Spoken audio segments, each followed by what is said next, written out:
ప్రభువును రాళ్ళు కూడా స్తుతి చేస్తాయా అంటే స్తుతి చేస్తాయి.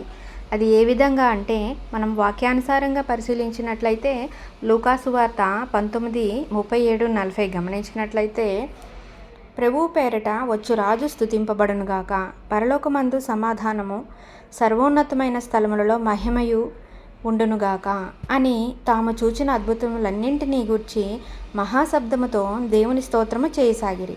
ఆ సమూహంలో ఉన్న కొందరు పరిసయ్యులు, బోధకుడా, నీ శిష్యులను గద్దింపుమని ఆయనతో చెప్పగా, ఆయన వారిని చూచి, మీరు ఊరుకుండిన యెడల ఈ రాళ్ళు కేకలు వేయునని మీతో చెప్పుచున్నాను అనెను. మరి దీని అర్థం ఏంటి అంటే, మనము స్తుతించకపోయినా ఆయన చేసిన సృష్టి ఆయనని ఎల్లప్పుడూ స్తుతిస్తూ ఉంటుందని ప్రభువు చెప్పారు.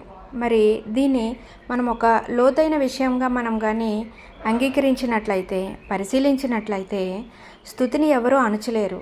దేవుని మహిమ ప్రకటించబడాల్సిందే.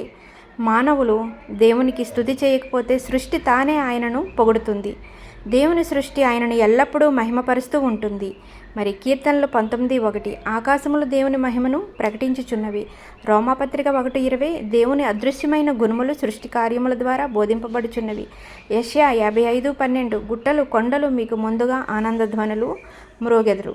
అంటే ఇక్కడ మన బాధ్యత ఏమిటి? మౌనంగా ఉండటం మానవ సృష్టికి తగదు. దేవుడు మనల్ని తనను స్తుతించడానికి మాత్రమే సృష్టించాడు. 1 పేతురు 2:9 అతడు మీ నిమిత్తమైన తన అద్భుతమైన వెలుగులోనికి పిలిచినవాడై ఉన్నవాని గుణములు ప్రకటించవలనని. దేవుని స్తుతి ఇవ్వడం ఒక భక్తి జీవితానికి లక్షణం. మరి యేసు స్తుతికి అర్హుడు. మరి ఎందుకు? ఆయన రాజుగా ప్రవేశిస్తున్నాడు. సియోనుకు రక్షణ తెచ్చే రాజు.